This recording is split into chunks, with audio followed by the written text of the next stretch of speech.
The Truth and the Circle Around It by KAGE. Introduction. You have to live with the things you can remember. This means that if you remember something wonderful and fulfilling, you can cherish it and caress it in your heart. It also means that if you have seen, done, or been through something so vicious, terrifying, or horrible that it makes the hair on your body dig into your skin in order to hide from the thought of anything like that ever possibly happening again. If you remember it, you have to live with it. There comes a time in everyone's life when you must look back and reflect on things that have made you who you are. No matter what you've done to keep secrets hidden deep inside to protect yourself or someone else. No matter what you've done to make things known to others for whatever reason. You have to reevaluate these memories. Take them for what they are and move on. It is also very important to learn from the experiences of others. You must be able to look at every side of an issue or situation, no matter what the outcome of an action was or even could be. Remember this when reading the story in the chapters ahead of you. I didn't write this in order to become rich and famous. I would like to be rich, but I am truly convinced that after the life I have led so far, I would just make a mess of it. I am compulsive and in some ways obsessive. I would hate to become famous for many reasons. I've seen what fame can do, and I like my privacy too much. There are several more reasons, but I believe you get the idea. I definitely wouldn't be one of those fools who say, "It won't change me." It would. No. I did not write this so that the world could find out about a secret, nor to expose someone or something. Many of the situations and events in this story have taken place for real. However, the wheres, whens, and whos have all been changed, or have they? Some of the things have made the news, while others have not. Some of these things are being told exactly as they happen, but from whose point of view. Some things have been combined together, even though they originally had nothing to do with each other. Other things have been written together just to make a better story. Therefore, there is the truth, and then there is a circle around it. Can you read between the lines? If the hair on the back of your neck stands up, or you get a chill down your spine reading a certain passage, perhaps your subconscious is telling you something. Maybe you have yourself experienced or witnessed a similar event. Or maybe, like me, you just have a really good imagination.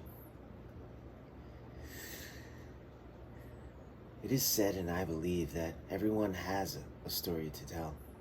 We all go through life doing this and that, making choices or not, but living day to day as another member of the human race. We have good days and bad days. We eat and sleep. We do what our existence requires. Some of us are fortunate or unfortunate to have others that take care of us, but we all have a story to tell. Whether it's one we want others to know is another thing. When was the last time you were watching the news and didn't feel shocked or outraged after hearing about a murder or some other gruesome or heinous act that has played itself out in real life? When was the last time you witnessed something and just shook your head and then went on with your day?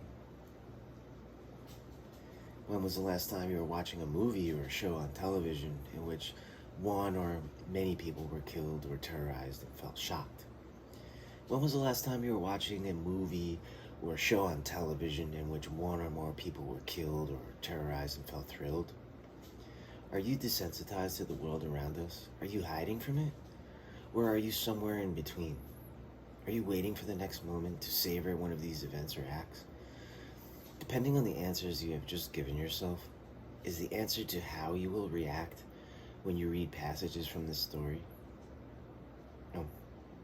Depending on the answers you have just given yourself, is the answer to how you will react when you read passages from this story. There is a truth and a circle around it.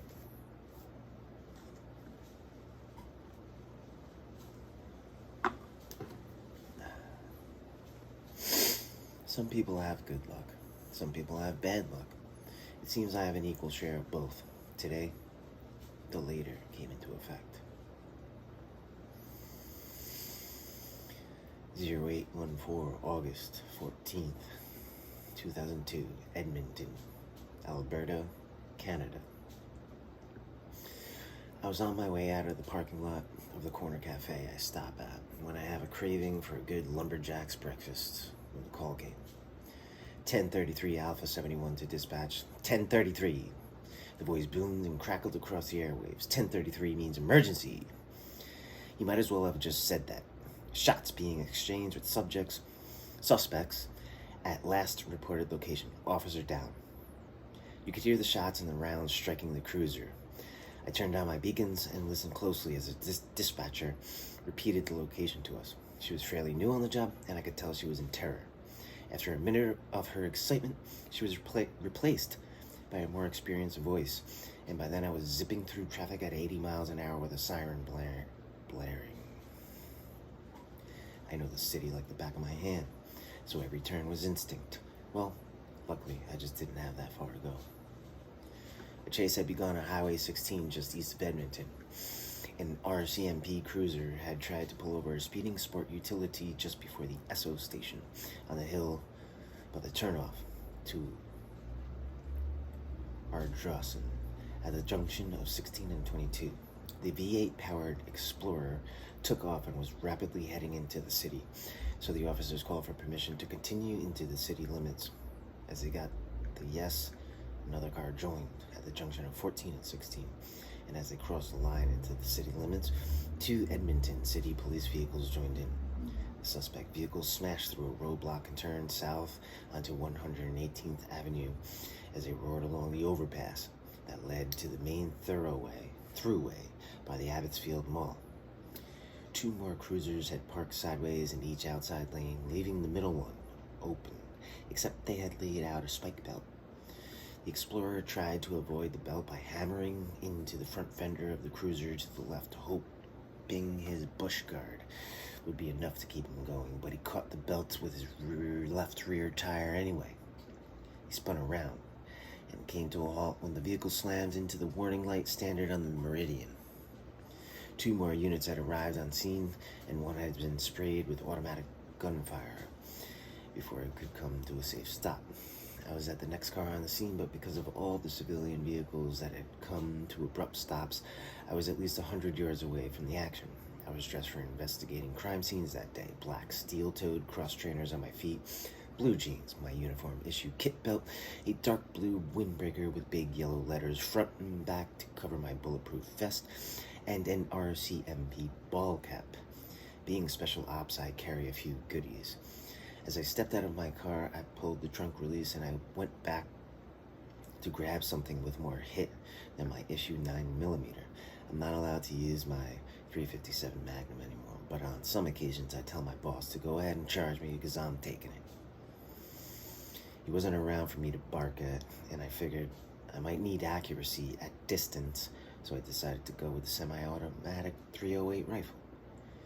I have 2 ammo vests, so I put on the one with the rifle sounds. I figured if this is what I thought it was, they'd be wearing bulletproof vests. This way I could take accurate shots from some distance and break some ribs if nothing else. I started loading weapons as I made my way forward. As I began to make my way towards the gunfire, I ducked down below the cars as best as I could get. Kept a close eye on the vehicles I passed by. I was looking for bullet holes, thinking that if I found any, I may find innocent victims with them. I heard the unmistakable I don't know how it sounds of bullets going overhead a few times and heard the almost unmistakable thunk of rounds hitting cars. Thankfully, 2 cars that had holes in them didn't have people with bullet wounds, just fear. By the time I got up to the scene, it was already over. The all-clear sign had been given, and we were all rushing around through the lingering cloud of gun smoke to double-check the suspects and start first aid where needed. I was the highest ranking on scene at the time, but since this was city jurisdiction, I presented myself to a corporal from the Edmonton City Police. Within a minute, One of his supervisors was there, and I had discovered by then that the cruiser hit by the automatic gunfire was one of mine. The only officer hit was one of theirs, and this was what I thought it was. I recognized one of the dead suspects, and as someone I'd been after for years, and as a sick feeling of seeing a dead police officer lying on the pavement rushed through me, I took off my cap and wiped my forehead. I managed to be close enough to a cruiser to lean up against the front right fender with my butt and take a few breaths. Then, without warning, my mind drifted back in time.